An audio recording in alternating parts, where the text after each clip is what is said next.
finalement, une situation de travail qui peut s'apparenter à du harcèlement, hein, on l'a évoqué, ça se traduit généralement donc, par des agissements répétés d'une ou plusieurs personnes qui finalement vont avoir pour conséquence de dégrader la santé de la personne, hein, du salarié, physique, mentale, et finalement dans les faits, nous les salariés, ils nous disent souvent, ils nous décrivent souvent une accumulation de petites choses, hein. Ils disent c'est une accumulation de difficultés qui font que ça va pas bien aujourd'hui, et des choses qui peuvent sembler complètement futiles, hein, si on les prend de façon isolée, mais c'est bien parce qu'elles se répètent dans le temps que ça devient pour la personne insupportable. Donc il y a bien ces éléments-là à avoir en tête.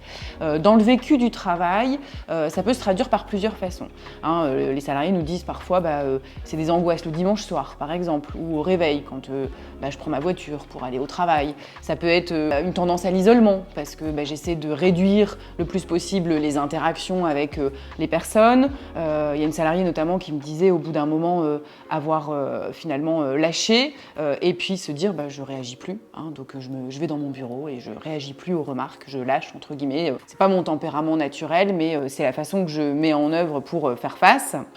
Puis on a parfois aussi, on note parfois un mal-être, hein. Les salariés disent se sentir pas bien pendant les heures de travail. Ils nous disent parfois, ils nous avouent de se cacher pour pleurer dans les toilettes, pour s'isoler dans leur bureau, dans leur voiture.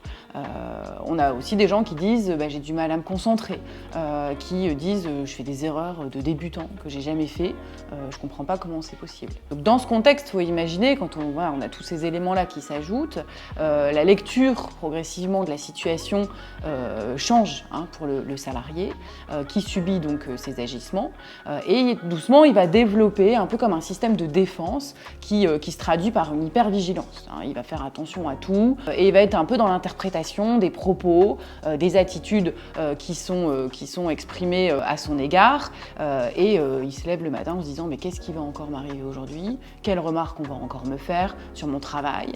Et donc c'est un peu cet état d'hypervigilance qui peut aussi alerter. Donc si les salariés ils se reconnaissent, hein, dans ces différents éléments-là, c'est peut-être qu'ils souffrent du manque de soutien, du manque de considération de leur entourage professionnel, et si c'est pas ponctuel, hein, que c'est bien quelque chose qui s'inscrit dans le temps, depuis déjà plusieurs semaines, plusieurs mois, voire dans certains cas plusieurs années, il ne faut pas banaliser, hein, cette situation en pensant, et c'est souvent ce que les salariés nous disent, hein, je me suis dit que ça allait passer, je me suis dit que c'était juste un travail, et finalement, non. En réalité, s'ils subissent tout ça, ils s'exposent réellement à des risques pour leur santé. Donc il y a plusieurs acteurs, hein, dans l'entreprise, en dehors de l'entreprise qui existent, qui peuvent être sollicités, qui peuvent conseiller, accompagner les salariés, et qui peuvent aussi les aider à envisager les actions à mener.